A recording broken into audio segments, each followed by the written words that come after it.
Bismillahirrahmanirrahim, legal eagles, luminaries, and learners. Welcome from Oxford. Today, we would be joined by Samra Islam, who is an associate at Research Society for International Law, or SIL.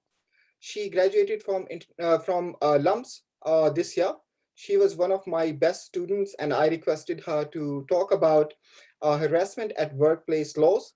She has written an excellent review of the legislation that was published in LUMS Law Journals, Volume 8. So, over to you, Samra. Thank you, sir. Am I audible properly? Yes, you are. Okay, great. So, assalamualaikum everyone. My name is Simra, and thank you to Dr. Abbasi for such a wonderful introduction. So, I will be covering two of the main harassment and workplaces laws in Pakistan, which are the Protection Against Harassment of Women in the Workplace Act of 2010 and also Section 509 of the Pakistan Penal Code. So, I would just like to get a disclaimer out of the way that this is by no means an exhaustive presentation on harassment laws. We have cyber harassment laws in our TICA 2016, and we also have some other relevant provisions under the Pakistan Penal Code. But these laws specifically pertain to harassment at workplaces, so we will be covering that. So, first of all, I would be giving you an overview of the Protection Against Harassment of Women at Workplaces Act of 2010.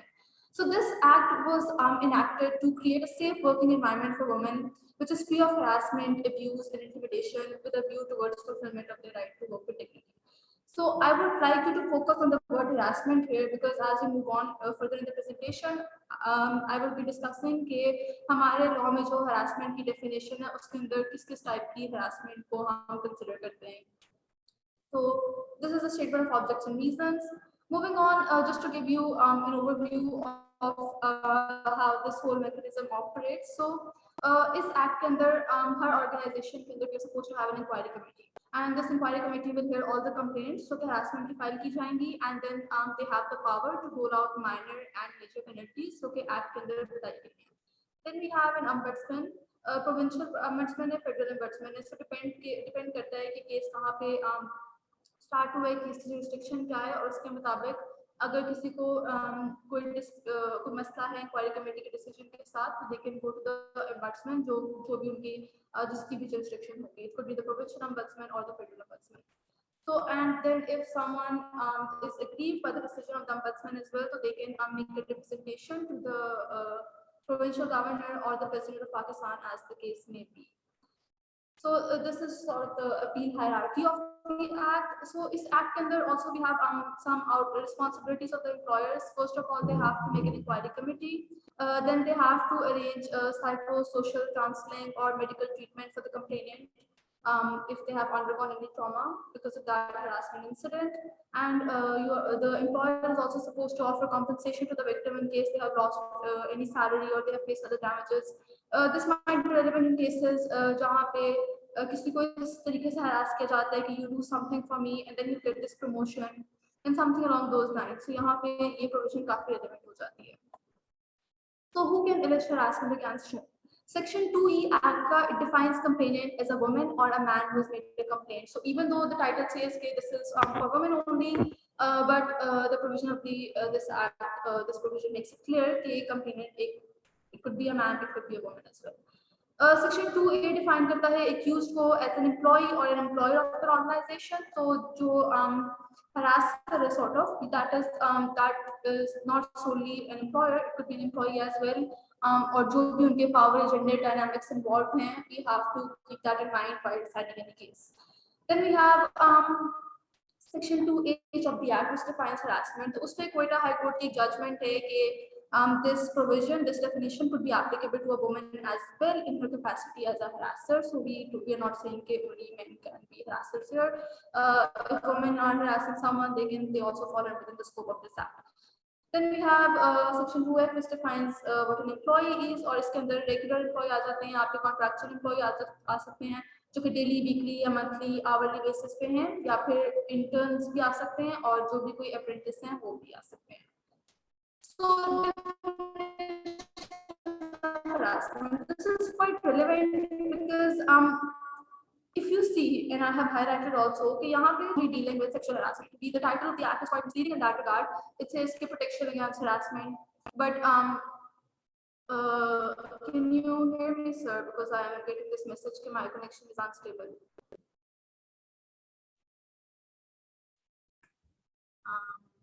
I will continue, and if there is any issue, I think Sir Basti will let me know.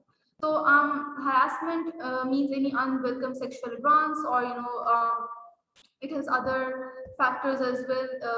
Let me just discuss this in detail. So we have request for sexual favors, other verbal or written communication, or physical conduct of a sexual nature, or any sexually demeaning attitudes which are causing an interference to the work performance or creating an intimidating, hostile, or offensive environment. Or if there's an attempt to punish the complainant for refusal to comply with such a request, or if such a request is made a condition for employment, as I discussed earlier. So just to do a comparative analysis, we have the definition of harassment and the Declaration of Principles on Equality. So this declaration was passed after a lot of nation states and private organizations came together to develop a definition of harassment. And it says that harassment constitutes discrimination when unwanted conduct related to any prohibited grounds take place with the purpose or effect of violating the dignity of a person or creating an intimidating, hostile environment. So if you see, यहाँ पे first of all, harassment is not restricted to sexual harassment, and then we are talking about different prohibited grounds, which could be gender, race, caste, etc. So these are all prohibited grounds on the basis of the discrimination or that would count as harassment. We also have the UK Equality Act, which says that a person harasses another if a person engages in unwanted conduct related to a relevant protected characteristic. As I mentioned earlier, it could be race, it could be gender, secondly, dignity, creating a intimidating, hostile environment. So again, we see that there is no particular restriction about the type of harassment. It could be any form of harassment. So that's a major flaw of our act. That's a major drawback for us because we have just restricted it to sexual harassment, and we have a recent Supreme Court judgment in which the Honorable Court highlights the same thing, and I'll be discussing that judgment later on in the presentation. So just to do a simple case analysis, we have this case for the Federal Ombudsman in which the Ombudsman states that calling a woman jahil or badtameez aurat, which is like illiterate, just like impertinent, rude woman, does not count as harassment under the Act. And the Ombudsman provided the reason that the incident was not severe enough to alter the working conditions of the victim's employment or render the workplace environment intimidating, hostile, or offensive, which is quite questionable because if you're being called those terms in your workplace, then it's hard to imagine that it would not be, it would be easy for you to work there. And the court acknowledged itself that the words were sufficiently offensive to cause discomfort to a woman. Then in another case, the Federal Ombudsman did found an incident of harassment to be fulfilling the criteria under the Act because it was because of the continuing nature of the Act. It happened over a longer period of time and because of the sexually demeaning attitude of the accused. So we see कि यहाँ पे जो sexual harassment है सिर्फ वही consider हो रही है under the Act और बाकी types of harassment if someone is calling you different derogatory terms or something that is not being considered as harassment, which kind of sort of defeats the purpose of the Act as well. So we have Shamina Masood versus Federal Ombudsman का case है. When the definition of a particular expression has been given in a statute, then its ordinary meaning becomes irrelevant or not be considered. So this is in relevance to the definition of harassment. Even though word harassment का use हुआ, but चूंकि definition sexual harassment से related है, so just ignore the ordinary meaning of the word harassment and you only consider sexual harassment because that is the definition of that particular term. Moving on, we have definition of the workplace. So now we have decided कि यहाँ पे harassment definition quite limited है. Discussing the definition of workplace. It says the place of work or the premises where an organization or employer operates, and it includes buildings, factories, and different kinds of places where the activities of the organization or of employer are carried out, and it includes any situation that is linked to official work or official activity outside work. तो इसके अंदर आपके जो आपको transport services provide की जा रही है बाय योर एम्प्लॉयर वो भी आ सकती हैं, या आपके outside of the work premises कोई एक्ट हो रहा है जो कि the official works related to that would also count as a workplace, and if any incident takes place, you can report it under this act. So there was this question that we actually शुरू में आया था कि whether universities are included in this in the ambit of this act or not. So Federal Ombudsman in 2013 found a university lecturer who was accused of asking sexual favors from a student guilty of harassment under this act. The judgment clarified that educational institutes fall within the ambit of the act as workplaces, and thus a university student has the right to bring an appeal to the ombudsman despite that person not being an employee of the educational institute. So the court stated, and this was the court's reasoning, that the fact remains that work means physical and mental effort or activity directed to the production or accomplishment of something that one is doing, making or performing, especially as an occupation or undertaking a duty or a task. Therefore, so thus the act equally applies to employer, employees, and students. So this is particularly relevant for students that if a university professor is harassing you, or there is a different dynamic involved. Maybe there's a fellow student, then you can go and you can go to the inquiry committee within your university, because that's the first place to go, and you can also bring an appeal to the ombudsman. So there's also the case from the Sindh Ombudsman that a student does intellectual and academic work in an educational institute, and hence there is an indirect contract of employment between the student and teacher to the institutions, and thus the affairs between them are being managed and controlled by the institution under certain rules and regulations. And यहाँ पे court ये भी कहते हैं, which is quite accurate, that even in light of the norms of natural justice, you cannot let a wrongdoer do just because wrongdoer get away with the offense that they have committed just because of certain technicalities involved in the law. So therefore, any student or employee or officer of the education institution can file a complaint for against someone for causing sexual harassment. So just this famous Ariza Misha Shafi case, there was this important aspect which I thought would be relevant to discuss. The Lahore High Court dismissed the appeal filed by Ms. Misha Shafi, and the court held that the petitioner's case against Mr. Ali Zafar was not tenable under the act because their professional relationship did not fit within the bounds of a traditional employment contract. So again, this is just a mere technicality upon which the petitioner is not being provided relief. So that's something which needs to be looked into. Currently, this case is under review before the Supreme Court of Pakistan. So let's see what the decision is in that case. But currently, as the law stands, there is this issue of the definition of a workplace and how an employer-employee relationship is defined. So there are certain definition recommendations which I would like to highlight here, that there is a need to explicitly define, expand the definition of a workplace to include any dwellings, transportation facilities. But the way the definition is phrased, if we are doing a liberal interpretation, then these places and these services can fall under the definition of a workplace as well. Then we have voluntary workers. They are not included within the definition of the act, but if you look at the Indian Sexual Harassment Act of 2005, voluntary workers are included in the definition of employees. But I think if we do a liberal interpretation of the act, then that problem can be solved. Also, the definition of employee should highlight the domestic workers, bonded laborers, even workshop laborers, and all those employees who do not have a proper employment contract should also be included within the scope of this act.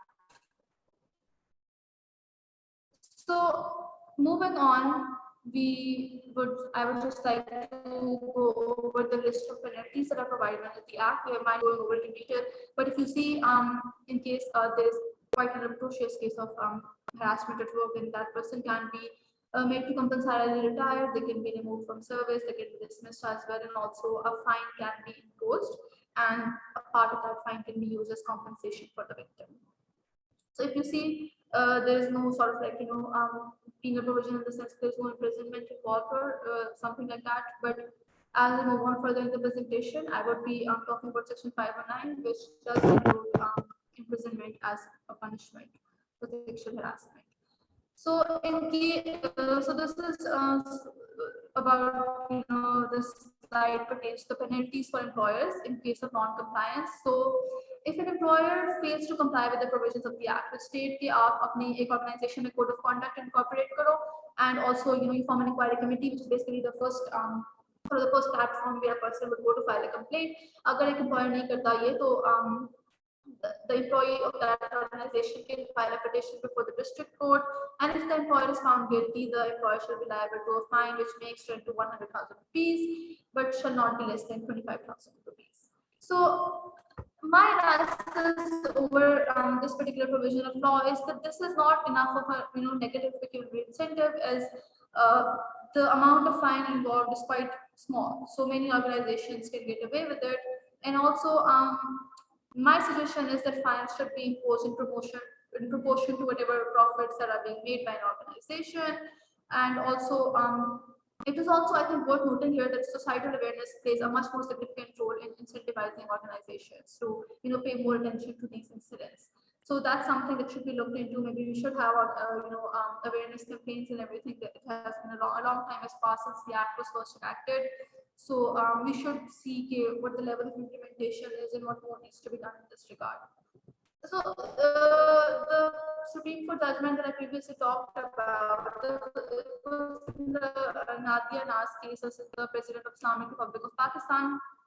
So the petitioner in this case filed a case before the Supreme Court because she had not gotten any relief from the ombudsman, from the president.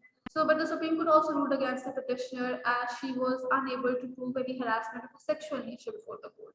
So the court stated that the act, when it is examined, it does not live up to the expectation which is created when you read the title or when you read the preamble, because that just says the word harassment, and the ordinary word of the ordinary meaning of the word harassment is quite different from how it is defined in the act. Also, the court termed it as a cosmetic and myopic piece of legislation, very narrow in its scope and very blinkered in its application. So these are, quite strong words by the Honorable Supreme Court. So let's see if any reform is brought about in this law after this judgment. That remains to be seen, Abhi. And then the court also says that the apparent reason for limiting the definition of harassment could be the serious impact it would have on all the parties involved. But in this regard, we need to see that if an act is strong and if an act is of that serious nature that it is quite adversely affecting the victim's life, the victim's livelihood, then we need to take it seriously, and then rather than just looking at the impact of this act on the party who is causing the harassment, we should also see what kind of effect it is having on the victim as well, and then move ahead accordingly. And so the court says that this approach is quite similar to how the Indian Act has been laid out as well, but just a small difference I would like to highlight here is that the Indian Act, in its very title, says sexual harassment. So if we are limiting our definition to sexual harassment only, then perhaps we should be making that clarification as well. Otherwise, we should be bringing about reforming this law, because it is depriving quite a few women from getting any justice in this regard. So the court says that the harassment in all forms and manifestations may be based on race, gender, religion, disability, sexual orientation, age-related, any arrangement of quid pro quo, violates and affects the dignity of a person as guaranteed in Article 14 of the Constitution. So, the scope and ambit of the Act perhaps should be further expanded. And the court further states that any other demeaning attitude, behavior, or conduct which may amount to harassment in the generic sense of the word, as it is ordinarily understood by common people, however, like I said, howsoever grave and devastating it is, and howsoever devastating impact it may have on the victim, is not made actionable within the definition of harassment under the Act. So just moving on to I'm just bringing my analysis of this act to a close. This act is only applicable to those employees who are working in an organization at the time of the complaint. This is sort of unable to file a complaint because of the pressure they're facing while they're working in that organization. So they leave that organization and they want to file a complaint afterwards. So that's something that should be looked into, because currently the Act also does not envisage any specific ground of limitation, specific period of limitation. There's this case, 2019 PCRLJ 806, in which a delay of 178 days in lodging the complaint under this Act was declared to not be fatal because of the, because the complaint was said to be based on valid and strong grounds. Furthermore, in the same case, the court also said that if there's a case between a student and a teacher, then the burden of proof lies on the teacher because of the power dynamics involved.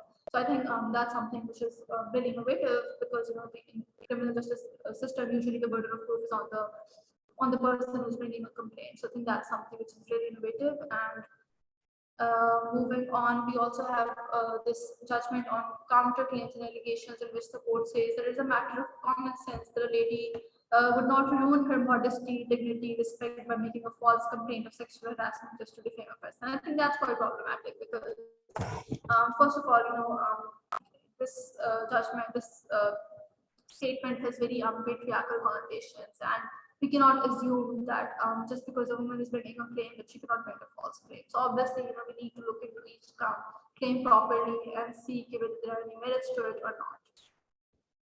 So so I am done with my analysis for the 2010 Act. Now moving on to Section 509 of Pakistan Penal Code.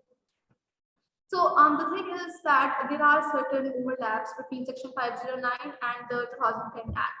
Section 509 also deals with sexual harassment. It deals with harassment in other places as well, but it also deals with sexual harassment in workplaces. So there are certain overlaps.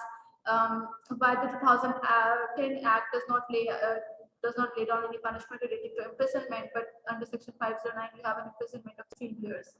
So yeah, so if a person is wants to file a complaint for sexual harassment and they don't feel comfortable going to their organization, or perhaps they want a harsher punishment for the harassment, they can also go to the police to file a complaint under Section 509 of the PPC. So PPC Section 509, it states that whoever intending to insult the modesty of any woman utters any words, makes any sound or gesture, or exhibit any object, intending that such word or sound shall be heard, or that gesture or object shall be seen by such woman, or intrudes upon the privacy of such woman.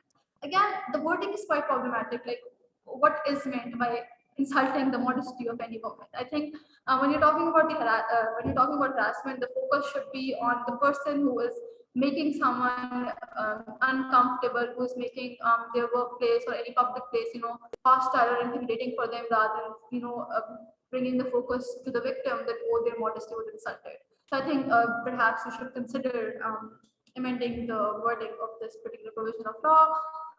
Moving further, we had certain amendments in this law in 2009.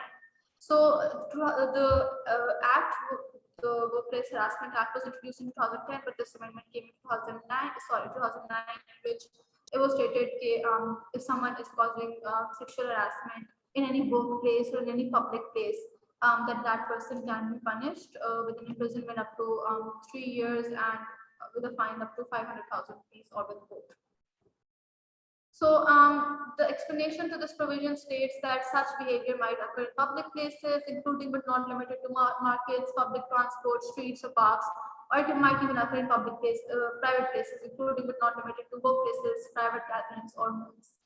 Also, the provision further clarifies that workplace means not only the premises, like the actual premise of a workplace, but also any place where a perpetrator has access to the person being harassed by virtue of a job situation or job related function and activity. So like I said, if you have been provided a transport by your workplace, or if there's an event going on outside your official timings or whatever, which is related to your job duties, which is related to your workplace. So that's also where this section is applicable. So I just wanted to cover a couple of cases on this provision. If you look at the jurisprudence developed from this provision, there are very few cases, and this is quite an old case, but I thought it was interesting because I think the social setup of Pakistan has not changed that much. So in this case, there was this group of girls who were out on a college trip, and they were basically harassed by a bunch of boys. And the additional sessions judge in that case criticized the college for sending, girl students who were not observing Parda on a trip without supervision, and also labeled the behavior of girls as rowdy. So these judgments, this judgment and these remarks were quite, severely criticized by the High Court and the Supreme Court. And the Supreme Court held actually that the additional sessions judge displayed serious lack of judicial equilibrium while passing these remarks. And the court gave a very, I think, a very innovative, not innovative, but I think a very accurate take on the matter that girls are as much entitled to fresh air as her boys, and by permitting them to go unescorted and without parda, the college tried to foster a feeling of independence and confidence in those girls. And the fact that a girl old enough to look after herself decides to walk into a public place does not mean that it gives anyone the right to tease her or annoy her. And I think that's quite applicable in the current context of Pakistan as well, considering all the victim blaming culture we have going on here. So that's something which is quite relevant to us even now. There was another case which was, I think, which was quite problematic, in which the court held that this is a military court, sorry, not military court judgment, it is against the judgment of a military court, that the court said that it would, Lahore High Court, that it would depend very much on certain factors such as the age, such as the age, experience, religious views, and other factors which are involved regarding any party to a certain, whether an act committed was calculated to shock their modesty or not. I think, and then the board further held that an expression used for an innocent girl and an expression used for a prostitute might have a very different effect. So I think that's a very problematic interpretation of this provision, and it all comes down to the way the provision is framed, right? That insulting the modesty of someone. So I don't think that the word modesty should be used when you're talking about sexual harassment in the legal context, because when you use this type of phrasing, then it may result to opinions like these, where we are discriminating between who we consider an innocent girl and a prostitute. So that's something which is problematic here. So moving on, what are the important features of Section 509? We have imprisonment here. So if someone thinks that just the penalty which was rolled out by the ombudsman, if there was an appeal or by the inquiry committee, is not enough, then they can go to the police and they can file a complaint, because the section also covers sexual harassment workplaces. Again, this section is also limited to sexual harassment. So other forms of harassment are not covered by this provision either. But the definition of workplace is well expanded. Also, there is no restriction on the definition of employees. So anyone can come and file a complaint for sexual harassment if they have been harassed in a private place, workplace, or even a public place like a market or a street. So what are the aspects to consider when it comes to Section 509? It's a very integral aspect of criminal law reform, that whenever you're introducing a new law, you need to look to, you need to research into what are the existing legislation on the same subject matter and then make them uniform. So that's something which is quite lacking when it comes to Harassment Workplaces Act. So we need to make the Act of 2010 and Section 509 uniform. And again, Section 509 is only limited to sexual harassment, and the way this provision is framed has patriarchal connotations, and that is something which should be looked into. Furthermore, we need to give sensitization training to both the judiciary and the police on a broader policy level, as usually law enforcement authorities do not consider instances of harassment to be serious enough to warrant registration of a case. Court में cases जाते हैं तो sometimes वहाँ पे भी थोड़ा सा एक एटीट्यूड होता है कि नहीं जान देते हैं और आप सुलह कर लें इस तरह.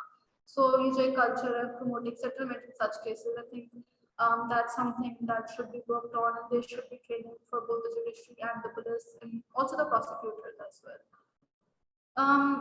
When it comes to criminal cases, the higher threshold of burden of proof is difficult to fulfill. Agar is tarah koi cases ho rahe, normally they happen behind closed doors.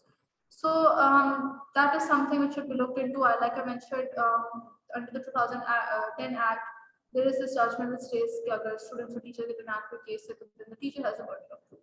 But maybe we should consider lowering the burden of proof, or maybe we should consider coming up with different means and modes of how we can implement this act better, and how we can bring about the changes that are required to just make workplaces more safe for women, because that is the purpose of this act.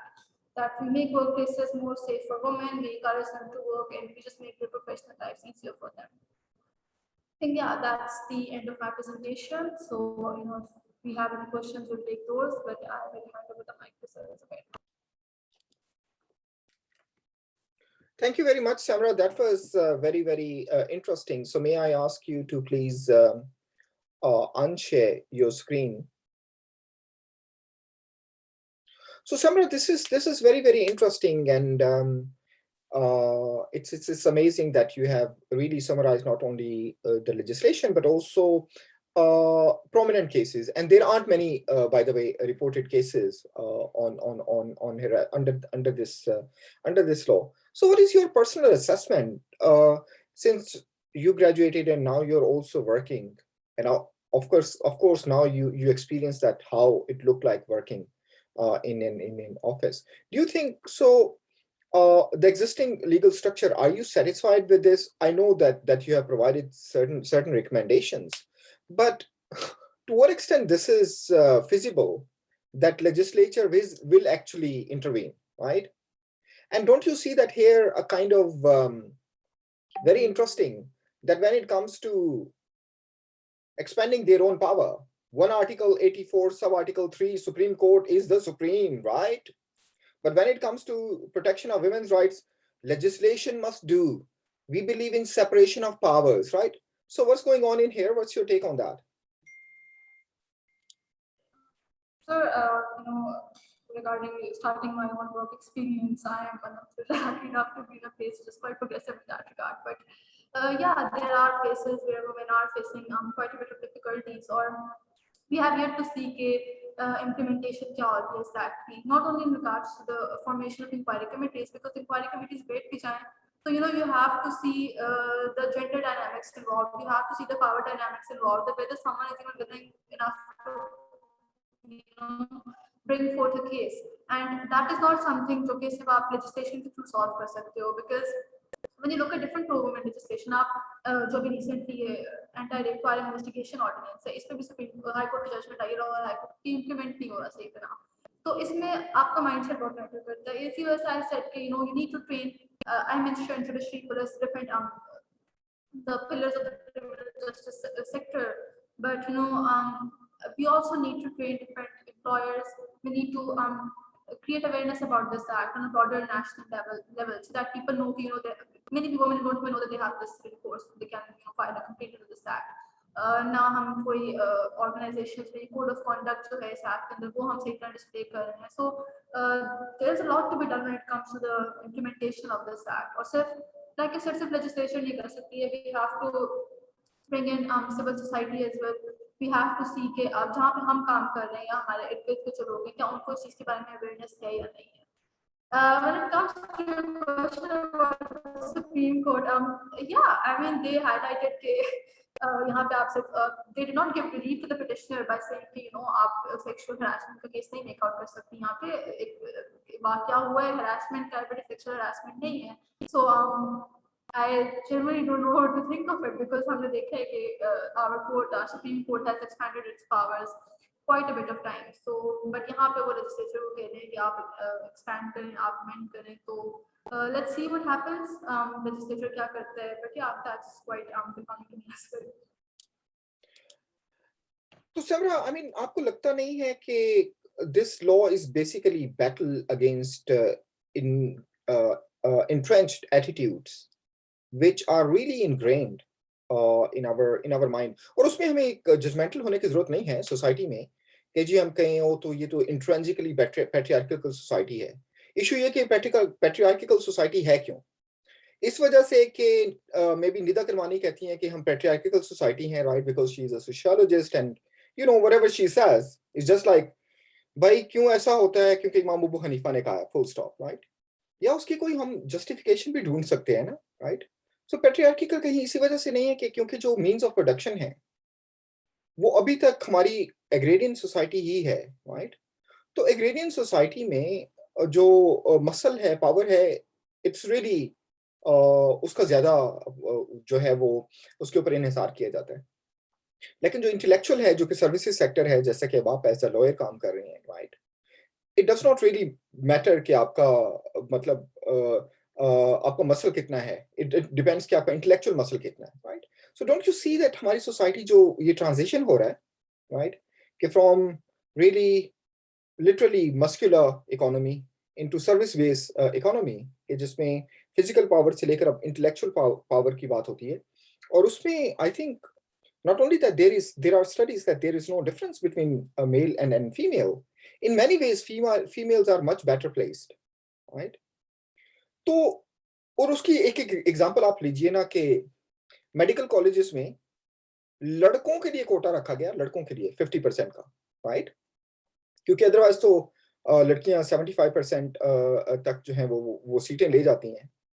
और उस वक्त हमारे जो हैं वो जितने भी माशाल्लाह हजरात हैं, ठीक है, जो कि चैंपियंस हैं हमारी वैल्यूज के, राइट? हमारी अपनी वैल्यूज है ना, उनको प्रोटेक्ट होना चाहिए, हमेशा ही खतरे में रहती हैं। इतनी नाजुक हमारी वैल्यू है, ठीक है, इतनी नाजुक है कि थोड़ी सी भी कहीं से मगरिब की तरफ से अगर थोड़ी सी हवा आ जाए ना, ठीक है, तो उसको वो थोड़ी सी थरथराने लगती हैं, कांपने लगती हैं, उनको थोड़ा सा जो है वो। So what do you think, like, what I'm really inviting you to think about it to maybe contextualize what we have been talking about. So it's just perfectly fine to say, oh, workplace में university शामिल है कि नहीं, workplace में बस शामिल है कि नहीं, वर्कप्लेस में जहां पर आप फुटपाथ में पे खड़े हैं या खड़ी हैं, ठीक है, वो शामिल है कि नहीं, perfectly fine. But don't we need to contextualize these debates? Yeah. Sir, I agree with you that there is some this transition we have to the services industry, and yeah, I mean there are a lot of women medical students, but the thing is, like you said, patriarchal society, क्यों है, and these sorts of questions. The thing is, यहाँ पे Pakistan में we cannot deny it, there is this culture of victim blaming, right?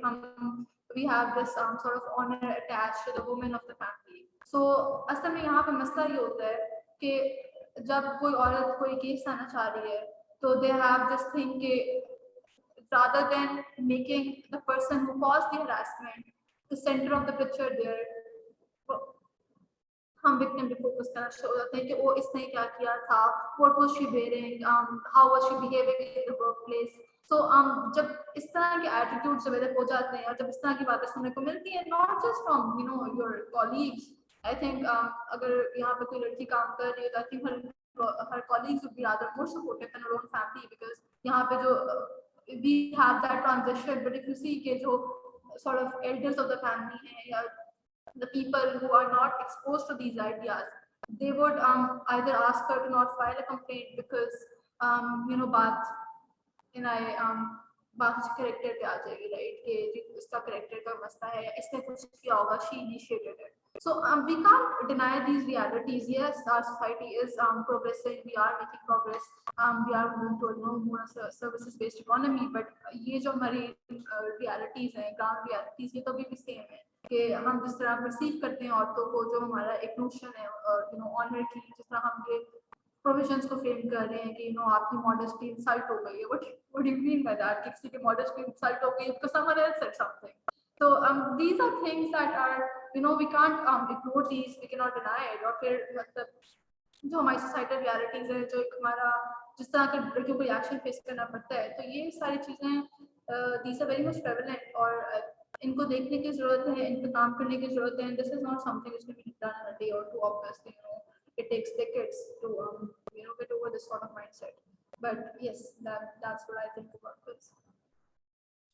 सेमराइक्स के जो criticism होता है, जितने भी वुमेन प्रोटेक्शन लेजिस्लेशन होती है, उसका क्रिटिसिज्म ये होता है कि जो बैलेंस है is actually tilted against man, right? So एक अच्छा लॉ यही होता है, I mean at the end of the day justice का मतलब ही बैलेंसिंग है, राइट? अदल का मतलब क्या है? मतलब वो जो तराजू हम देखते हैं उसका मतलब यही है कि आपको जो कॉन्फ्लिक्टिंग इंटरेस्ट हैं उनको आपको बैलेंस करना होता है, right? So you don't tilt on one side और the other, right? That's exactly the concept of justice. तो इसमें कमेंट में भी मोहम्मद हारून साहब ने मेंशन किया है कि जो ये एक जजमेंट दे रहे हैं 2019 PLD 407 की, पता नहीं ये SC की है या लाहौर हाई कोर्ट की है, जहाँ की भी है, तो वो कहते हैं कि it seems like it's a reverse discrimination against man, right? कि अपनी खातून को एक तरह का ये ब्लास्फेमी की तरह से चार्ज हो गया ना, हरासमेंट वाला, राइट? कि मेयर एलिगेशन इज बेसिकली वो आपकी कन्विक्शन है, स्टेटमेंट, राइट? कि अगर आपने किसी के ऊपर जिस तरह से ब्लास्फेमी, तो वो एक तरह का, अगर आपने किसी पर एलिगेशन लगा दिया ना, तो समझे कि डेथ सेंटेंस हो गई, राइट? इसी तरह से जब आपने हरासमेंट का भी किसी के ऊपर एलिगेशन लगा दिया, तो प्रिजम्पशन यही है कि भाई person is guilty unless prove innocent, right? तो इसके बारे में आपका क्या ख्याल है? सर, जहाँ तक रिवर्स डिस्क्रिमिनेशन की बात है, हम फर्स्ट ऑफ ऑल ये सिर्फ कंप्लेंट जो है वो औरतें भी कर सकती हैं। Main can also complain under this act, so it's not like यहाँ पे हमने जेंडर डाइकोटोमी ड्रॉ कर दी है कि सिर्फ मर्द हरास कर रहे हैं और औरतें जो है वो कंप्लेंट लेके आ रही हैं, तो यहाँ पे ऐसा नहीं हो रहा। Like I said in my presentation as well के औरतें भी they can also harass people, and that's something the Kota high court said as well कि ये जो डेफिनेशन है ये it also applies to women, you know, that they in their capacity as a harasser, and men can also bring about complaints. But the thing is कि जब हम sexual harassment की बात करते हैं तो वो थोड़ा सा जो इसका स्कोप है वो लिमिटेड हो जाता है, बिकॉज ज्यादा यही होता है कि not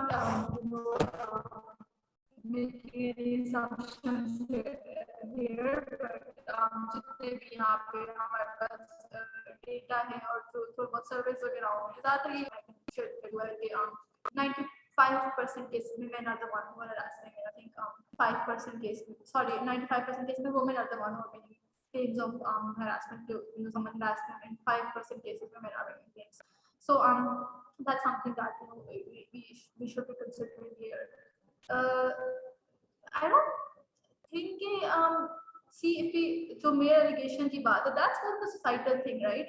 हम law जो है it is going through the entire criminal justice process. एक complaint file होगा, inquiry committee बैठेगी, वो उस पे फैसला करेगी। आप उसका इससे कुछ नहीं, आप ombudsman के पास जाएंगे, आप उसके बाद आप you can go to the make a presentation to the governor or even the president as the case may be.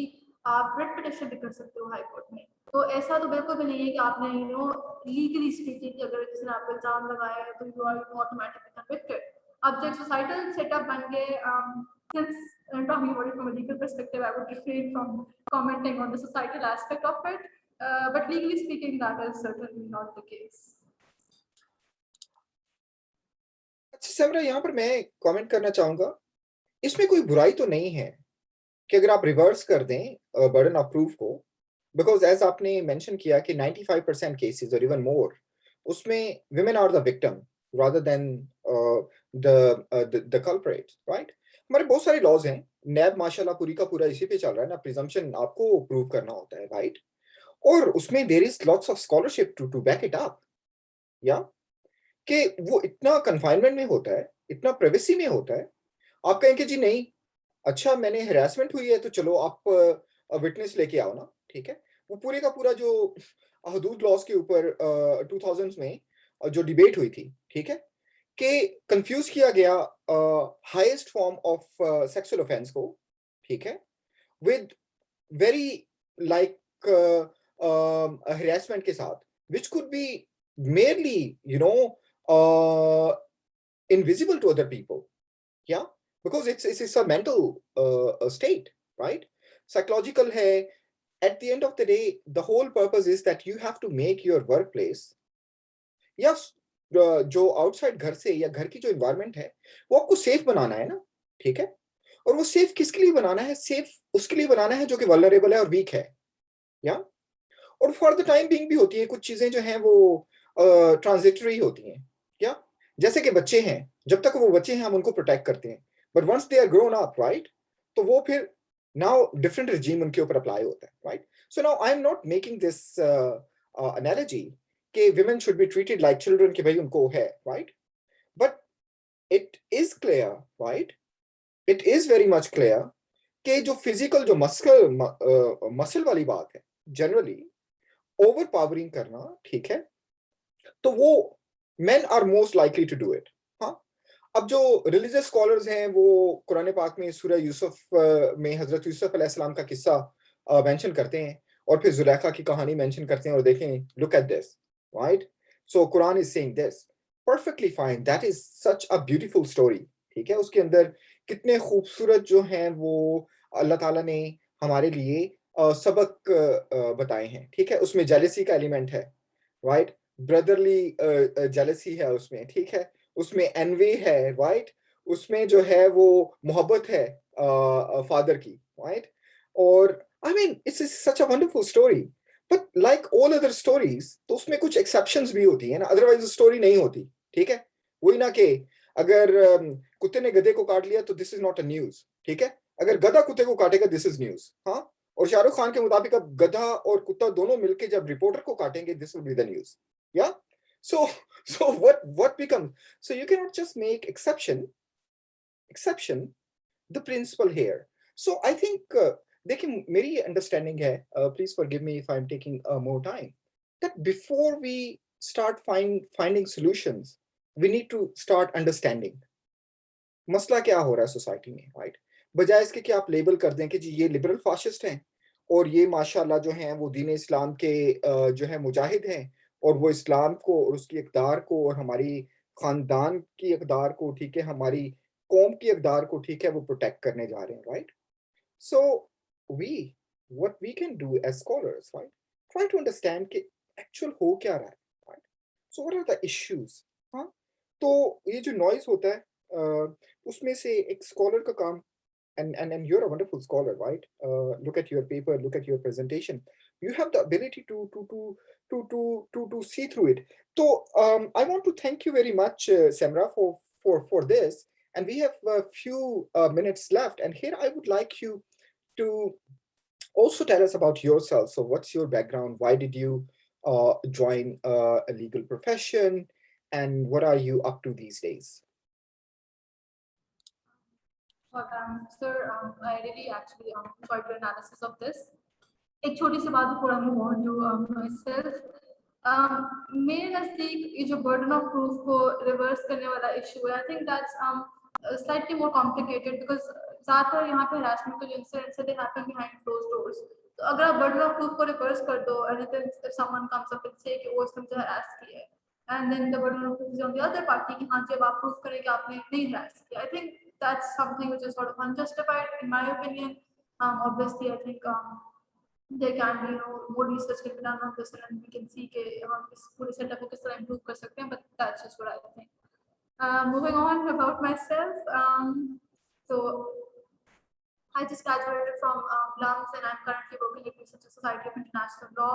So currently I'm just working on criminal justice reform. So ये काम है कि we're just seeing how the criminal justice sector can be improved and capacity building वगैरह किस तरह हो सकती है.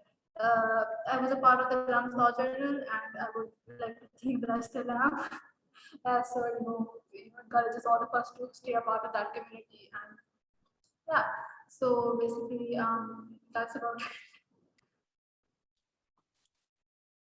That's excellent. I know, Samra, you were instrumental in making Volume 8 with your colleague, two of them, Mohammed and Maha, to make Volume 8 a reality. We have recently published, and that was the first time we had all women-powered volume, and that was amazing. So I think you have set a very good standard for that.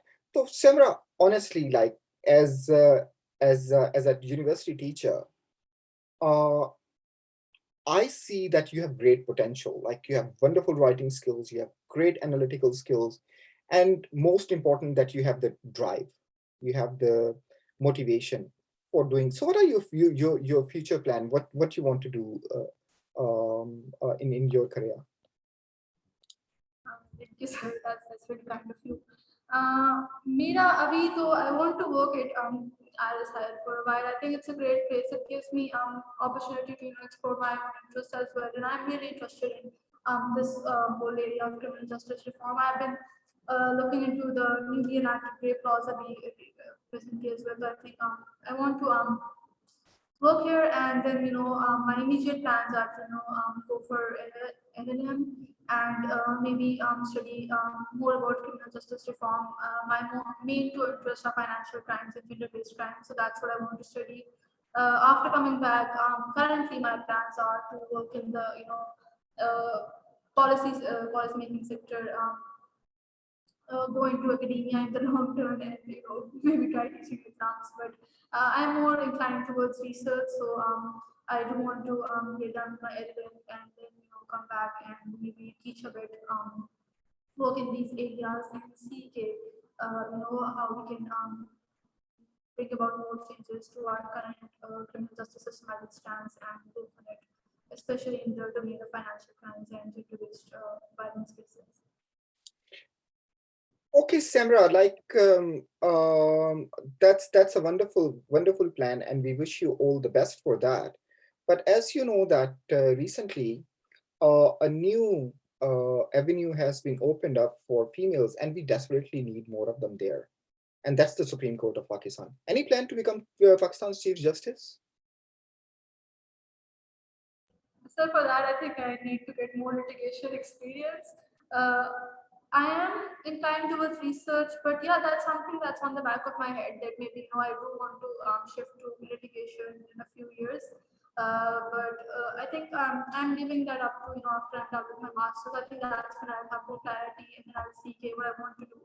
But I don't want to distance myself from research either. So even if I go into litigation, then I do want to continue doing research on the side. And well, if I do go into litigation, going to Supreme Court would be my dream. So yeah, eventually. Yes, inshallah.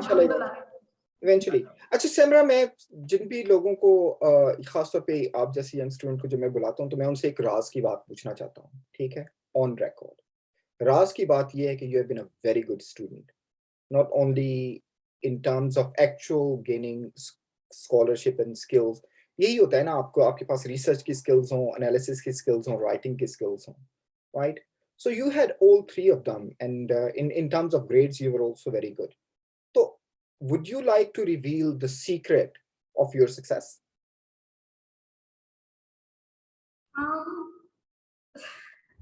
I don't know, like if I would call it a secret. For me, I've always been very driven towards succeeding. I think that's what motivates me.